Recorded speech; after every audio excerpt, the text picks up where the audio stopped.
welcome to China EVs and More, where my co-host Li Xiang and I will go over the week's most important and interesting news coming out of the global EV, AV, and mobility sectors. What Li and I discuss today is based on our opinions and should not be taken as investment advice. For those that are new to the show, welcome. To our loyal listeners and viewers, welcome back. Don't forget to subscribe and like so you don't miss anything from us in the future. Also, help us get the word out about this podcast to other enthusiasts. And of course, tune in again next week. My name is Tu Li. I am the managing director at Sino Auto Insights, a global management consultancy that helps organizations bring innovative and tech-focused products and services to the transportation and mobility sectors. I write a free weekly newsletter that we pull many of our discussion topics from. You can sign up for it at sinoautoinsights.substack.com, which of course I encourage you all to do. Happy Thanksgiving. Lei, can you please introduce yourself? Good morning. This is your co-host Li Xiang, former chief editor of China Auto Review. And this is episode lucky number 228. Yes, special Thanksgiving episode. Happy Thanksgiving to you and your family. Thank you to our listeners and viewers. Yeah, Thanksgiving, it's it's going to be turkey, football, and some fireworks in the China EV and AV space. And the two items... There has been some fireworks already, so... The two items on the agenda today are the Wei Xiaoli earnings and the Guangzhou Auto Show. Well, I rephrased that as Ling Xiao Xiao Wei Li. Because we've heard all of the, I guess, the big five, and most recently this morning, the auto, which was kind of which needs a hug. And we probably can start out there since it's fresh. I listened in on the earnings call, and from the get-go, you could sense Li Xiang did not want to talk about the Q3 earnings. Instead, he went into kind of where his company is going in terms of strategic positioning and in terms of management style. And the first thing he said, he's actually going back to the entrepreneurial or the startup management style rather than a professional management style. And then the other thing basically he said was, we're going to be an embodied AI company. And part of what they're doing is launching this M100 chip following NIO and XPeng and Huawei into their products. And I mean, and then he did not talk too much on the earnings call after that. I think it was a backwater to forget, basically. It is stunning. They swung to a loss, basically. First time in 3 years, I think. Something, yeah. And it's stunning the fall that Li Auto has taken over the last several months. And the mega challenges when that launched was a blip, and then Li Auto continued to grow and do well. But the i8 launch was a disaster. The mega fire ended up combining and compounding some of the challenges, but Li Auto is just on the wrong end of the momentum coming out of Xiaomi, NIO, XPeng, the HIMA, Huawei vehicles, the products. And so I had read this morning before jumping on that the Fudsters are out in full force trying to short the Li Auto stock now. So, well, I mean, it was kind of sobering to see him or listen to him kind of not talk about the Q3 stuff and basically the company and himself, right? Which is, how it all of a sudden, I think their leadership in the EREVs, which he said they want to get back, their strategic goal in 2026, short term, is to come back as the leader of EREVs. He said that in earnings call. That's the only thing, short term. So they're launching the 2026 L series as major refreshes. Probably a year. I mean, it's 12-month cycle. They just launched the 2025 L series at the Shanghai Auto Show, remember, right? So it's only 7 months. And that reflects the kind of competition where things could go wrong or where things could just ramp up, like what happens with the XPeng and NIO, Leap, Xiaomi. And looking forward a little bit, next year, Auto Beijing is going to be Li Auto's backyard, Xiaomi's backyard. So you should expect that they would want to bring the heat, just like XPeng did for the Guangzhou Auto Show, because I'd spoken with a couple of journalists from the UK and Europe who actually went to Guangzhou. One of them in particular went with XPeng.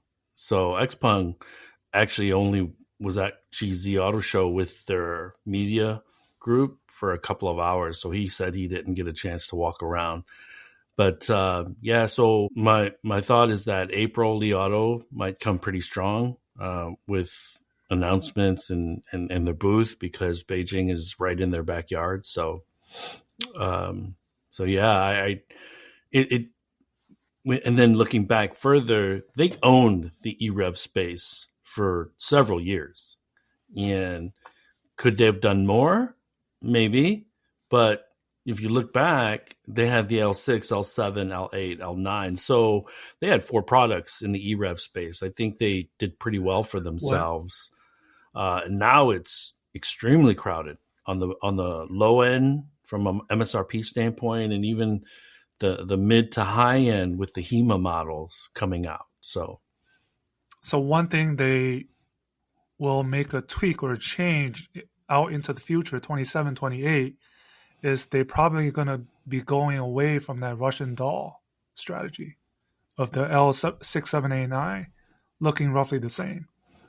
I think they want different form factors. That's what I've heard. So we'll see that maybe in a couple of years' time. But it looks like the L series, at least next year, will remain kind of the that kind of Russian doll, but with updated design, of course. But yeah, they're they're what's not, if you compared to who's hot and who's not, right? At this moment in time.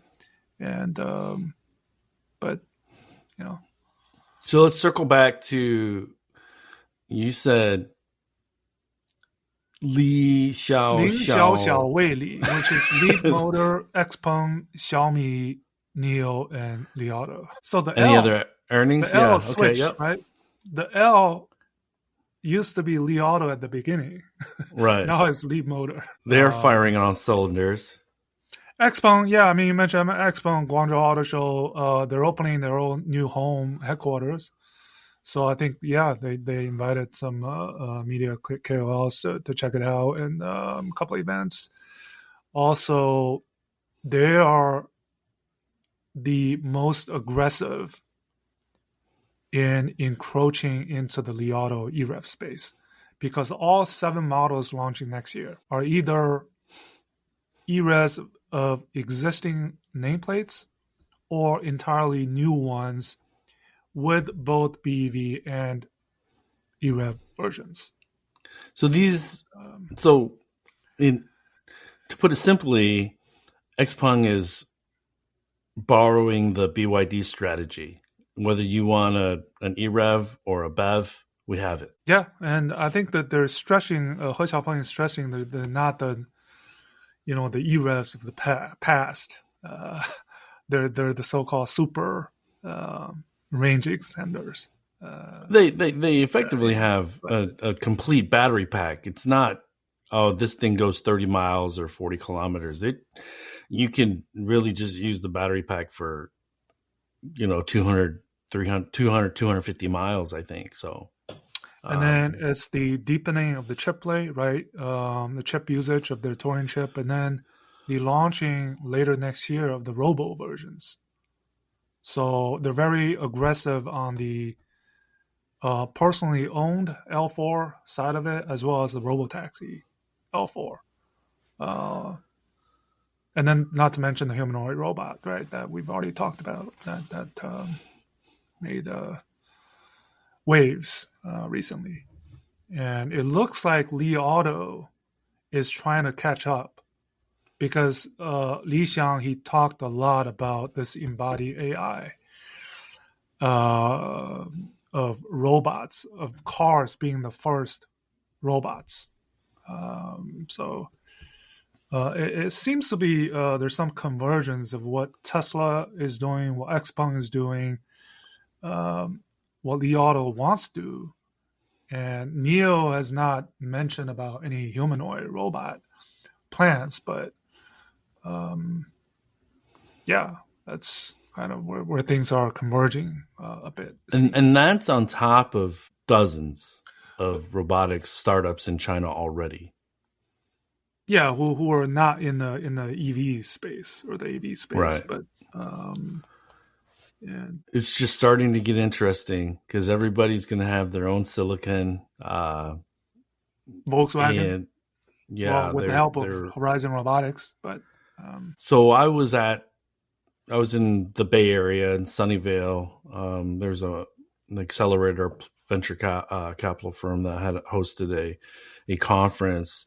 Last Monday was the Hyundai Plug and Play joint conference. It was a mobility conference, and I was a speaker, and we talked about the $30,000 car. It was interesting. The next day was the start of their 2 or 3 day conference. It was a summit that brought together a lot of their portfolio companies and the startups that they support. Most of them had a .ai or an AI after their name. And pointing back to what Li Xiang said about embodied AI, I'm assuming it's also similar to what was the theme last week in Sunnyvale, which is physical AI.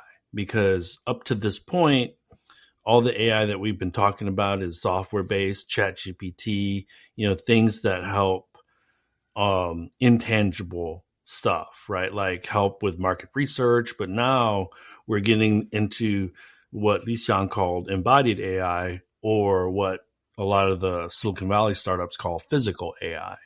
And so there was a startup that was building robots to help in factories fold shirts. And it had raised like $300 million. Dyna, D-Y-N-A was the company. And they were saying that, so you know how T-shirts are flat on the table? It has arms and fingers that can pick up the cloth and fold them.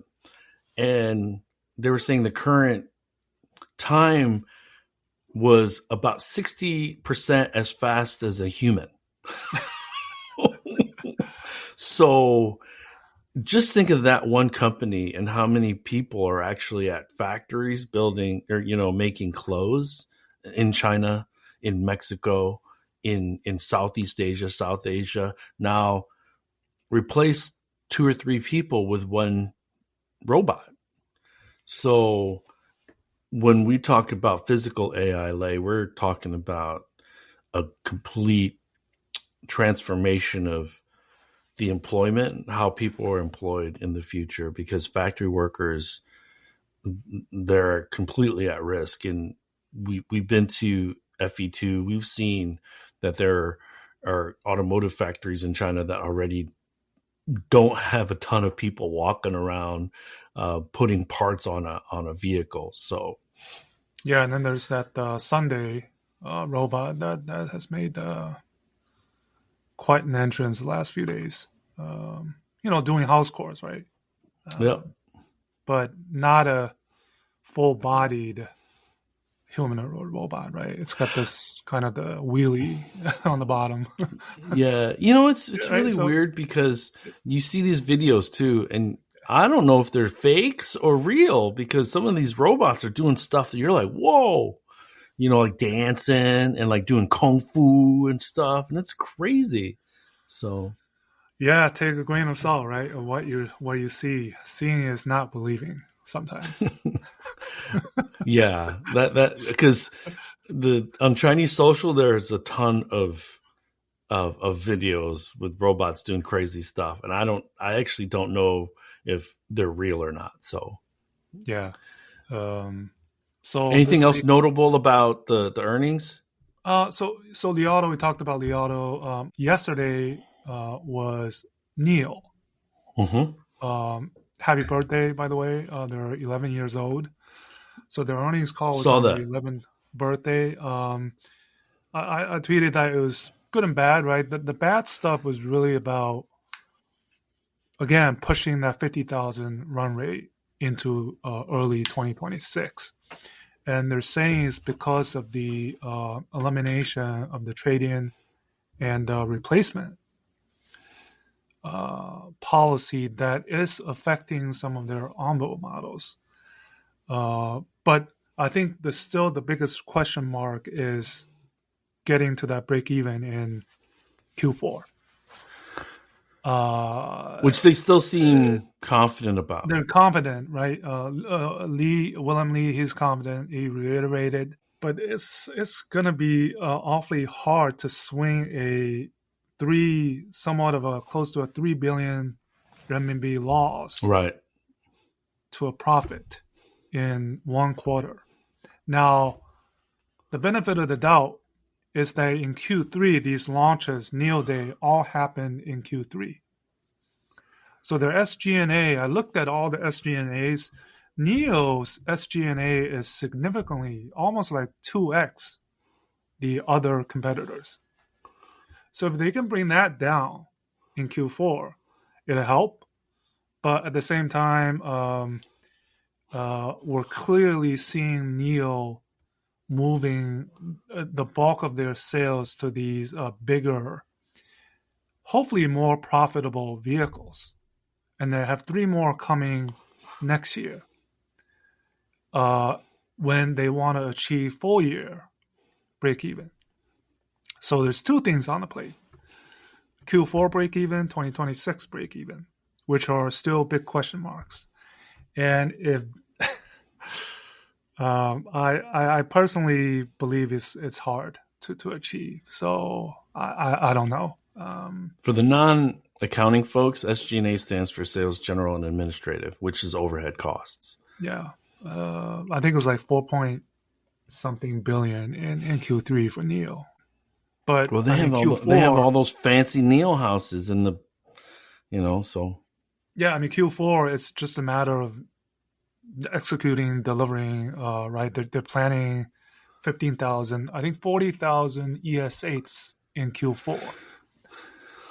That's a monster number. That's a monster number. They already did 10,000 in October, which means this is 15,000 the rest of the way each month. And to remind folks, this is the updated ES8 that has the much more competitive pricing. Plus Envoy L90, and then those are the kind of the bulk of the sales, which is, double-edged sword, right? I think Firefly is improving quite significantly, especially in the overseas market.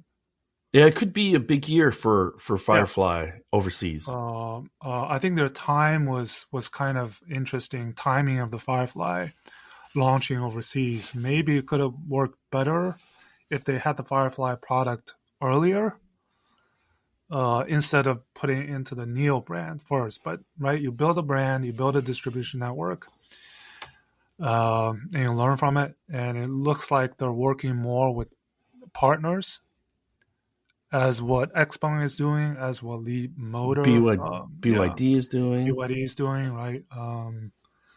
So I think that's the winning strategy in Europe.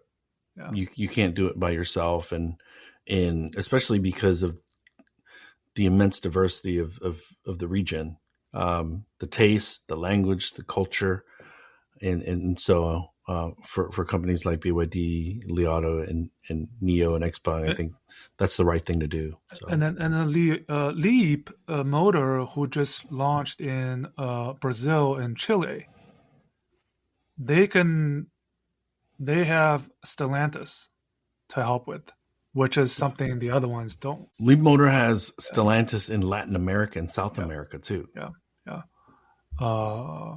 But so I will say, Lei, that there should be some friction with Stellantis and Leapmotor, at least some of the Stellantis brands and Leapmotor in those emerging markets, because I'd mentioned this before in a previous pod, that Fiat is the number one brand in Brazil. I don't think they're going to want to give that up or share that spotlight with Leapmotor. And so should we see a more licensing strategy from Leapmotor and Stellantis in some of the emerging markets where Stellantis already has strong brands? Maybe.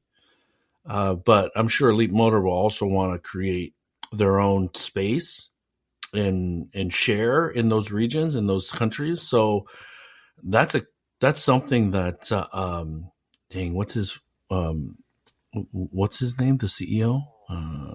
Antonio Filosa. Antonio Filosa needs to kind of sort out.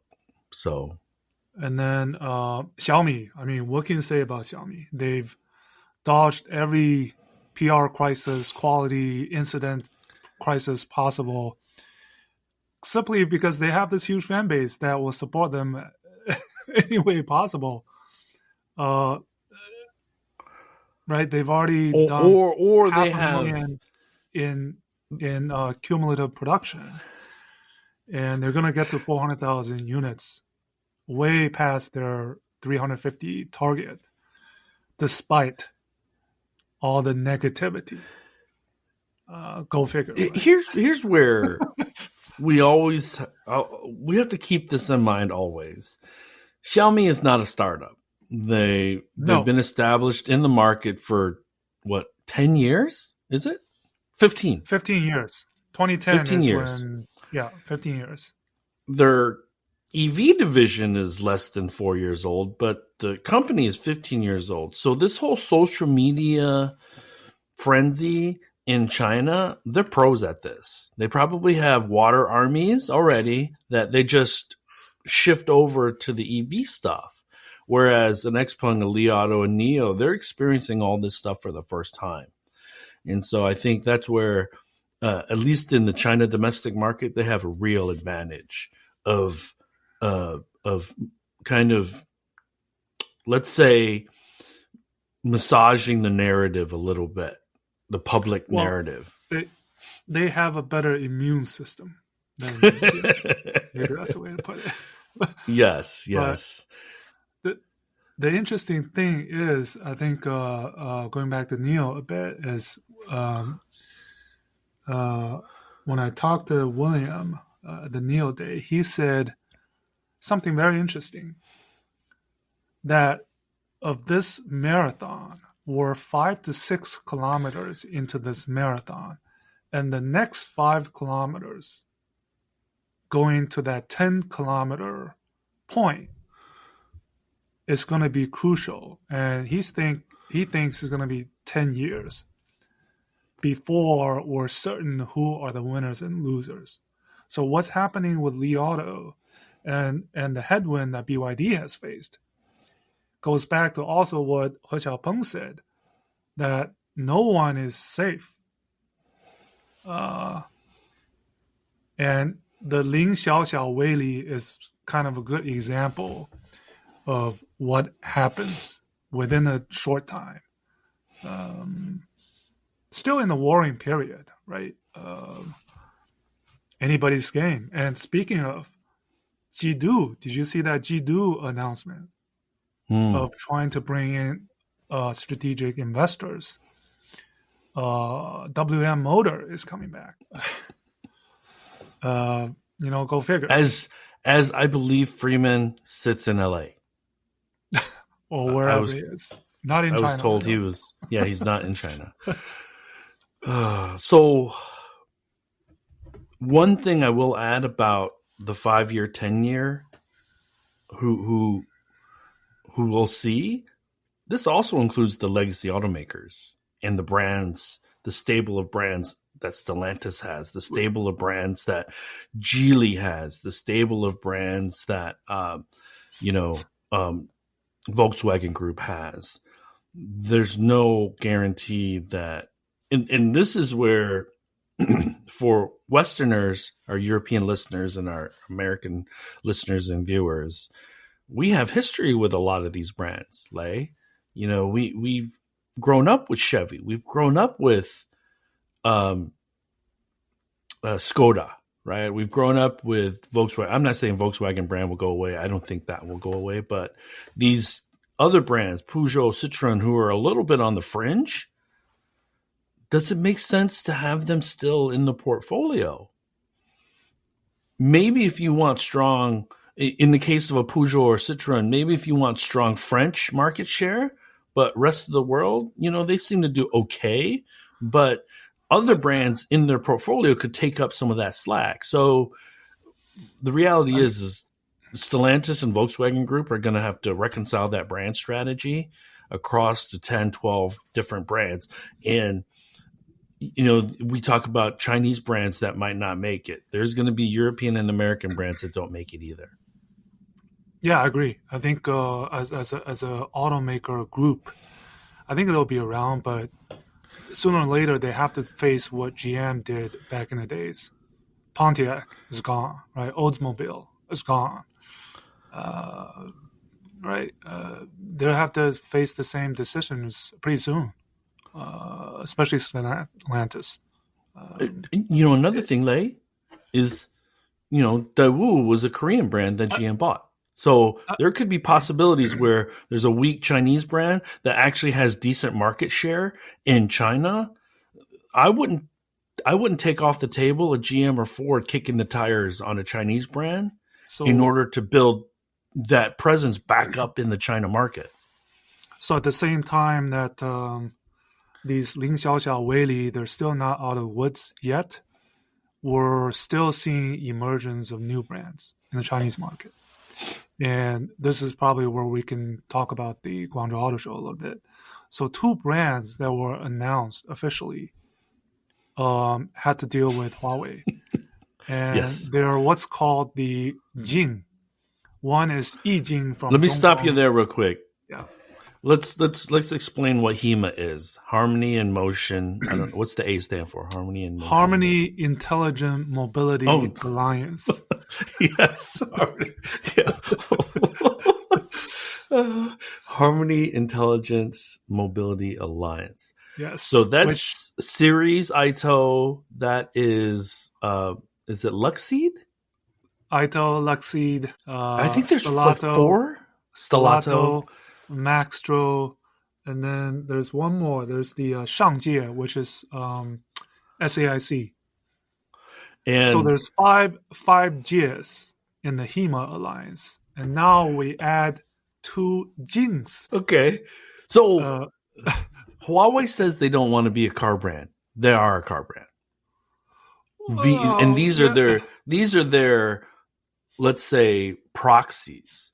Because, anyways, go ahead. I'm sorry, I didn't mean to interrupt. Yeah, so it's getting a bit more complicated with how Huawei is being involved. So the HIMA is where here's the difference. The HIMA are basically Huawei's heavily involved in the designing and the tech stack of these brands, and these brands are distributed through Huawei stores. The difference with the new Jings, the Yijin and the Qijin from Dongfeng and GAC Group, is that yes, Huawei still is heavily involved, but these distribution-wise, they're controlled by the automakers, the OEMs.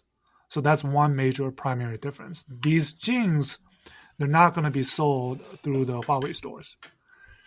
And then there's always also the lower, the Huawei inside, which is Avatar. Avatar has their own distribution channels, but Huawei is only providing certain components Avatar is owned by Chang'an. Yeah, for those that are wondering. Now the Guangzhou Auto Show, I think the biggest winner is basically Huawei QianKun. Huawei QianKun is basically the kind of the ADAS solutions that are not only going into these two Jings, but several of these new models that were being unveiled. Audi, for example. Mm-hmm. Right? There's this Hype Tech. And then there's also the Huawei Harmony Space going into Nissan Tiana and the GAC Toyota BZ7. So Huawei continues to kind of expand into different realms, if you will, pun intended. But here's the important thing to note. Audi struggles mightily in the China market. Nissan struggles mightily. They struggle as a global automaker. So Huawei sees opportunity with the weaker players. And the weaker players want to be relevant in the China market. So what do? They buy. I've always talked about this make or buy decision that the OEM leadership have, whether it's software, whether it's batteries, whether it's silicon. And what we're seeing is Huawei is really taking advantage of seeing who out there needs an injection of technology, the Nissans and the Audis, and they're going after them in the China market, probably with hopes that they'll be able to be in Nissan Audi vehicles outside of China. I think that's the long play. So yeah, I mean, Huawei sells. Momenta sells, Horizon sells. Some of the models that were introduced at the Guangzhou Auto Show, right? Buick, the Electra MPV, is Momenta inside. It's funny, Audi E-SUV, Momenta inside. Momenta is a monster. And we can talk a little bit about the ADAS, but and the autonomous vehicle stuff, because I've been in 2 Waymo presentations over the last 2 or 3 weeks, and Waymo has dialed it way up from the standpoint of moving into different cities in the United States. It's really impressive. And what was I just talking about? Oh, Momenta just came from nowhere, and intelligent driving level 2+ will be standard on most vehicles within, by 2028 in China. And what does that mean for the legacy automakers outside of China? Because in order to compete, and this is what I meant to say, I have Apple News and like, I don't know if it was Apple News, but maybe it was X. But one of my feeds, it posted Ethan's review of the Buick MPV. It was funny, and I was like, "Nice, dude." And there was an article last week that said the best MPV that GM makes is not sold in the United States, and they were talking about the Buick. So, well, the best Ford Bronco is not made in the U.S. Maybe. So we're talking about EVs, right? So. And then the iCar, the Cherry, is using a lot of Horizon's HSD solution. That's another one. And then the Leapmotor, right? You were asking about the big reviews. I think Leapmotor A10 is quite significant for 2 because it's going to have LiDAR for under renminbi 100,000. And second, it's on the Qualcomm bandwagon in both the smart cockpit and the ADAS chips. So Leapmotor is more of the, we're not going to go into chip, not yet. We're going to depend on the, these partners. It's a different tactic, but... as we talk about LiDAR, Luminar has drama. Has crazy drama. Yeah. So now. Well, there's also drama between the 2 leaders, Hesai and it's interesting that we touched on this because there's beefs going on between the top players. Yeah. Hesai and RoboSense, and then Pony and WeRide. There's I should two note, huge beefs going on right now. We should note with the WeRide and Pony, who did secondary listings in Hong Kong a few weeks ago, their share prices tanked. Yeah. And so while they're expanding, right? WeRide just launched the Uber commercial Robotaxi just today. And they're reaching the so-called unit economics break even in the big cities, Pony and Guangzhou. As I just visited LA for the auto show, I missed you, Lei, but it was not worth it for you to come. I got to see Alicia, so that was cool. And saw a few people, saw Ed Kim from Auto Pacific, so that was cool. But like, the reunion will be at CES, I think. I think LA Auto Show has become the Hyundai Kia Auto Show, right? I think they've owned that auto show since quite a few years now. For the vehicles that's intended for the North American market, basically. Right? Yeah. So maybe I can take a few minutes to talk about my week last week. Got to drive an M5, Aito M5 in Sunnyvale. What's up with that? I mean, what any secrets that you can end on what they're doing? So I do this $30,000 car, and there's probably 250, 300 people in this conference room at Plug and Play in Sunnyvale. And whenever I do a panel, there's always like people on LinkedIn just add me, hey, loved your chat, blah, blah, blah. And so this woman who works at Aito and the open innovation office, it's an open innovation office. And she was like, hey, I drive an M5. And have you driven one? I was like, no, but I was planning on doing that the next time I'm in China. And she's like, it's in the parking lot. And I was like, awesome. And it was 3 years old, and it would not look out of place in the United States.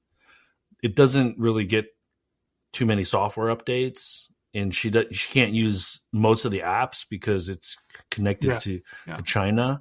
Yeah. And having spoken with Ganesh, the U.S. head for NIO, something's changed over the last few years in getting manufacturer plates and things like that for vehicles in Chinese vehicles on U.S. roads is really, really difficult. They were Michigan plates or California plates?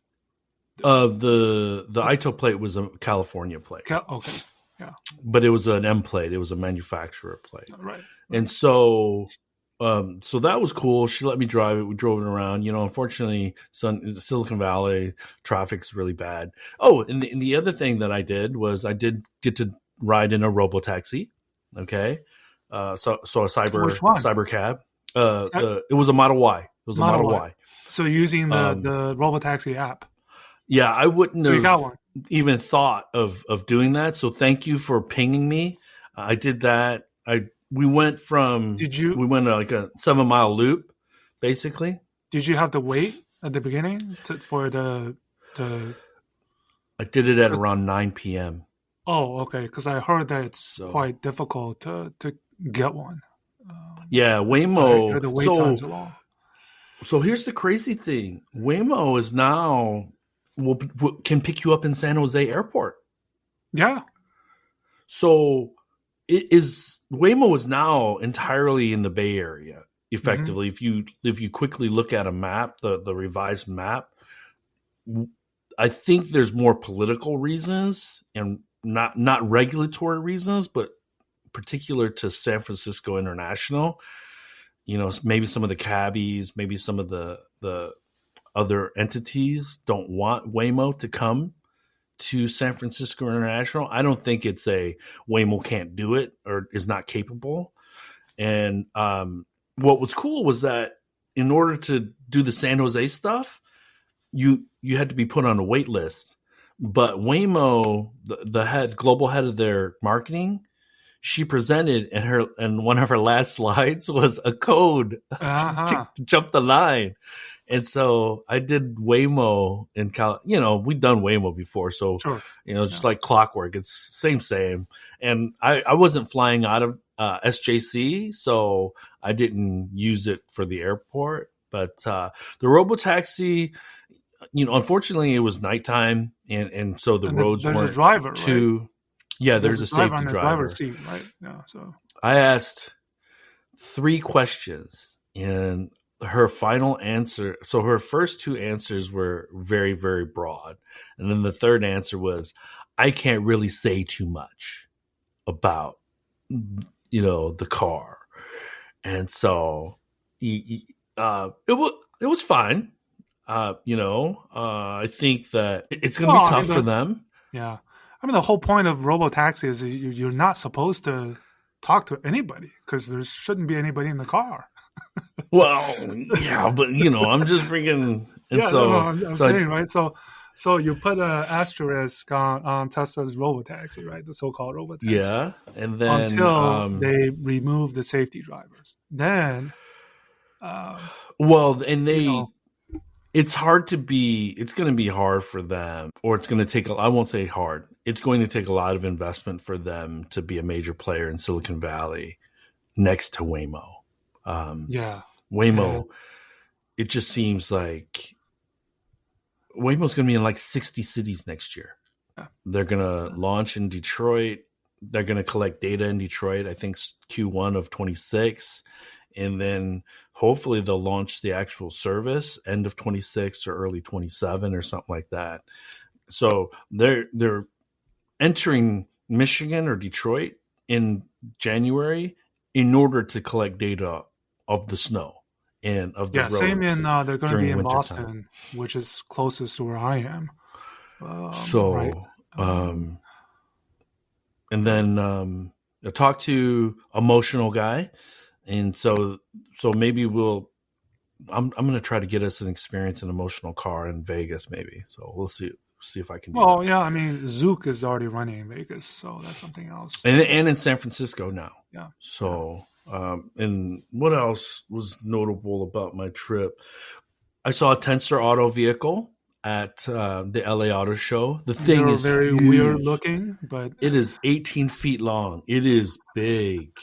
The pictures don't do it justice because when I walked up to it, I was like, whoa. So what was Professor X anywhere present at all? I did not see him. What was interesting was I did talk to the woman, one of the spokespeople. She said that they're going to be launching these vehicles through the Lyft app in Europe earlier than the United States. Announced, yeah. Right. And so I don't know if Lyft is fronting the money, because how is Tensor Auto paying for these cars? Is VinFast just a contract manufacturer, or is there some strategic partnership where VinFast is actually subsidizing the vehicle production? These are all open questions that I don't think they're really wanting to answer. But this version did not have rear view mirrors. They had video cameras. So if you think about the Audi Sportback in China, how the rear view mirrors have the camera view, that's what it was.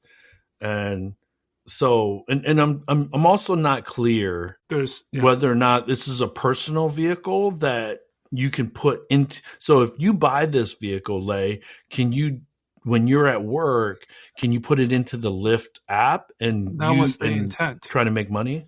I believe. So when this was announced, but and then also recent videos of Zeekr RTs surfacing in San Diego, which means next year we'll likely be seeing them on the roads commercially operating. Yeah. 4 years after the debut in LA. So finally, here's going to make it work. Here's San Diego, another thing. I think. But here's another thing, Lei. I saw an Ioniq 5 Yeah, that's the other for Waymo. fallback. Yeah. And I think you're absolutely right. It's a fallback because there's been enough articles about the Zeekr made Waymo level 4 Robotaxi, the China Zeekr made. So how much blowback are they going to get? Or how are they dealing with it? Does this become a deal breaker for them? Because I don't know. Because we know that the RT6 that Baidu has in China is less than 300,000 RMB. So it's less than $45,000. How much is Waymo paying for that? Because Zeekr is shipping that as an analog product, basically an EV without any hardware software stack. When it arrives to the United States, that's when Waymo adds all its nuts and bolts hardware software stack. I think Waymo is hoping that is clear and the controversy just kind of goes away. Well, we're probably going to be hearing more soon because I noticed Geely Auto and Waymo are both exhibiting at CES. So maybe there's be some official announcement. Maybe we'll get to share a pint with our friend Ash. Yeah. But then, interesting times. I think at the end of this year, the Robotaxi L4 topic, I think on both sides of the Pacific, is really kicking up a notch. At the same time, I think 2026 is going to be the year of the AV. And then speaking of the L2 plus thing, I'm actually looking forward to hearing what Rivian is going to talk about in their autonomy and AI day, 2 weeks. Because they seem to be betting big on what Tesla's FSD is trying to do. So I think they're right. We think about the startup space. These are really the two companies in the U.S. compared to dozens, if not hundreds, of companies that are trying to do the same thing. And in China, it's also tier 1, tier 2, tier 3. With the momentum. Waymo develops their own LiDAR, right? Yeah. The LiDAR companies. Yeah, so exactly. in China, the AV companies, the AV startups, the asset light AV startups, they still all use Chinese LiDAR, Chinese sensors, and that is more and more becoming limited or restricted for US based autonomous vehicle stacks or intelligent driving stacks and autonomous vehicle companies, which creates challenges. So, by the way, one company in the tech space in that vertical is going kaput in China. Seems to be going kaput. The company is called Haomo AI. Haomo, yeah. The Great Wall That Motor is the Great Wall. invested. I think they're done. Because for now, for now, until Daddy Warbucks comes and says, "I want to start the zombie back up." Yeah, the founders came from Baidu. Now Great Wall Motor. Remember, they invested into Deep Route, so they're actually using Deep Route tech in their ADAS. So we knew Deep Route was going to announce a partnership with Great Wall a while back. Yeah. Before they actually announced it. So no surprises there. And I just don't know. And this is, to me, this is the existential conundrum, Lei. The traditional automotive companies, they know the heavy burden, the financial burden that is needed to become a player in the intelligent driving and autonomous vehicle space.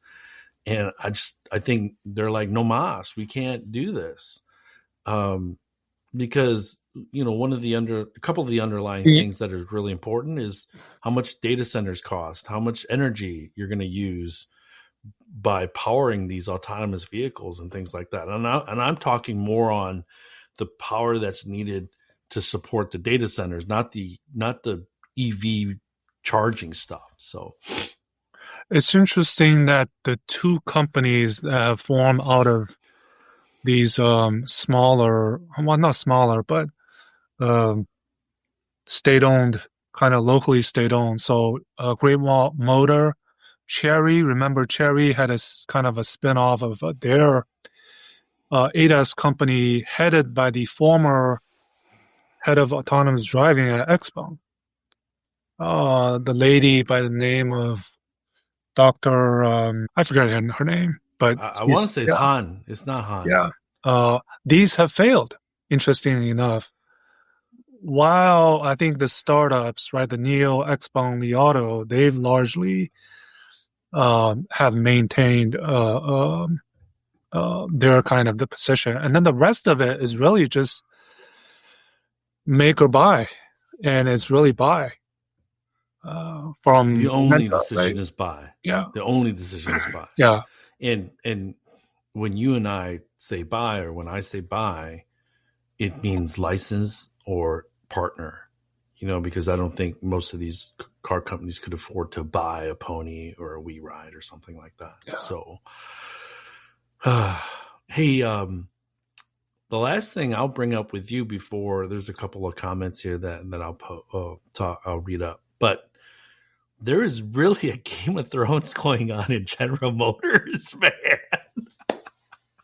Have you seen that? Barish is gone. So David Richardson left. Barish left. So, you're talking about the AI stuff or the yeah, so the head of AI left. He was only there less than a year, 6-7 months. But I think Sterling Anderson is really cleaning house. And Doug Field also cleaned house, I think, when he joined Ford. So this is not unusual. And then there was one other point I wanted to make. There's a German article, and I'll send it to you after we get off, that said there's tension between Rivian and Volkswagen. And I'm glad to hear that, because if everybody's getting along, then nothing's getting done. Because and I was told that this is when articles like this pop up, it's a signal from the management to the board, because insiders leak things. There's a method to that madness, because they want to communicate things to the board. And so and then some of these tweets I've seen recently where it's like, oh, we recently drove the Hyundai Ioniq 5N and it is an amazing car. And I'm like, do these people live in caves? How are you just figuring this out? And it just feels like Volkswagen needs to reset their culture and get much more competitive. There are way too many people that are comfortable in their positions 20 years in that need to go. And let the newbies, because you and I know a ton of people that are mid-level that are super smart at these companies, that the guys, the vice presidents that are 40 years that we also know, but are much less flexible. Honestly, Lei, if you're 60 years old or 55 years old and you have 3 years before you retire, 4 years, the last thing you want to do is reset your entire division or department. And so this is where competition and ambition needs to really trump longevity and seniority, in my opinion. So yeah. I mean, yeah, Volkswagen, there's been some headlines about they're doing product development entirely in China at a much faster pace with the recent test center, right? Which I think something that caught my eye was, without the approval of headquarters, basically, that's what I understand it to be, which means it would be unheard of, right? Back in the years that you can operate autonomously as if you were a independent company operating in a certain country. That's where Volkswagen's headed, they're kind of forced to do it. If they don't, almost like Lexus, right? Lexus setting up that plant in Shanghai is kind of a way to try. I'm going to try to do what has been, proven successful, but that does not guarantee success. But if you don't do it, you're dead anyways. That's right. So you're referring to a couple of articles this week that said that I think it's 40% cheaper or faster. One of the two. 40%, yeah, 40%. Yeah, something like that. And on top of that, they said that the Chinese built vehicles will be exported to everywhere but Europe for Volkswagen. And this should surprise no one. You and I have talked about this ad nauseum, where Chinese companies don't use China as an export hub. All companies use China as an export hub, and that is going to continue. But let's go to comments. Zachary 1701. Happy Thanksgiving, boss. Lee and Lay. Isn't NIO kind of slow to push out its refresh models to overseas markets compared to its domestic peers? Well, apparently and realistically, yes. But remember, the priority is breaking even. And in order to do so, you have to give up on something and focus on something else. Bless you. So, right, the priority is delivering these more profitable vehicles, executing, delaying the launches of, the L80 is not, I don't know how much lower it's going to be priced below the L90. But they don't want to launch the L80 right now, because L90, there's a backlog that they want to, bring these to market. And that's the right decision. To me, that's the right decision. And overseas, there's some tweaks about product priority, right? William Li talked about putting Firefly as a priority, then Envo, then NIO. So I think that's in process, in progress, which, right, that's kind of the answer to the question. And remember, to piggyback off of your last point, when there are three brands, there's three mouths to feed. There's three entities that need R&D funding, and so when you had limited capital, you have to make some tough decisions. And the Firefly team is probably like, look, we have a huge opportunity in the European market, so we should be first. And the other thing too is Europe is not China, and I don't know if there's a ton of value in refreshing your model so quickly in the European market as it is in China. And so this becomes more of an operational challenge, because if you're 2 model years behind or a model year behind in Europe, and you're looking at almost 2 model years ahead in China, now it's like the supply chain guys go, okay, then we need to buy silicon that's this old versus the newest silicon, or vice versa. And that creates more complexity in the supply chain. But NIO is actually doing just okay in European markets anyways. In cars or SUVs like the ES8, there's a limited market. There's not many large SUVs that are sold in Europe relative to the US and China. Apreza Rinaldi, who has been on the show a few times. So thanks for continuing to be a part of our family, Apreza. Many new cars are EREVs, but EREV sales have actually declined in China. That is correct. That is exactly what William Li pointed out in the earnings. I think he shared some stats of EREVs actually negative growth in certain periods of the year. But tell that to He Xiaopeng, right? Tell that to Lei Jun. They're launching the U9, which has a EREV. And remember that BYD more than 40% of their sales is PHEV. They're not EREVs, but they're PHEV. So I'm categorizing them together as a general. And then add on top of that, you have Li Xiang saying our strategic goal is to be back as the leader of EREVs next year. It's kind of hard to believe that actually this year Li Auto sales will be down compared to 2024.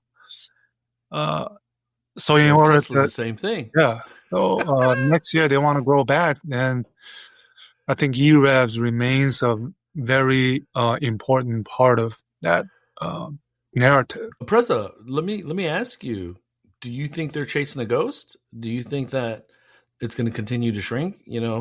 If you're still on, we'll probably get off. I mean, He Xiaopeng, I think he shared some stats of the X9 EREV, Super EREV. 60% of the orders came from northern China, if I remember correctly, which is an important region. Like Dongbei. Yeah, for the EREVs. So, right. Dongbei is notoriously has notoriously harsh winters. Yeah. So I don't have anything else, Lei, and those were the only two comments. But this was a good show. We should be back, same bat time, same bat channel next Friday. Yep, I am. But again, happy Thanksgiving, everyone. Thank you for joining us, and remember, we will have a year-end show, and then looking ahead to 26 and 27 show in the coming weeks. So please remember. Yeah, we have this is the last show in November, and then 4 weeks left in December. So crazy. It is. Hold on a second. Ann Wallace EV. Happy Thanksgiving. Nice. Happy Thanksgiving. Diane. Everyone, good morning, good afternoon, good evening. For you Americans, enjoy Turkey Day. Go Lions. I'm going to be at the game tomorrow with my family. Looking forward to that. I'm going to be looking for you. Yes. All right. Everyone. Go Pats. Go Pats. We'll see you all next week. Yeah. Bye-bye. That brings us to the end of this week's show. Lei and I thank you for tuning in. My name is Tu Li, and you can find me on Twitter at Sino Auto Insight. That's SinoAutoInsight. You can find Lei on Twitter at LeiXing77. That's LEIXING77. If you wouldn't mind rating and or reviewing us on Apple Podcasts, Spotify, or wherever you grab your podcast from, we'd appreciate that as well. Even better, if you enjoy this show, please tell your friends about it. Please join us again next week as we track down all the latest news on China, EVs, and more.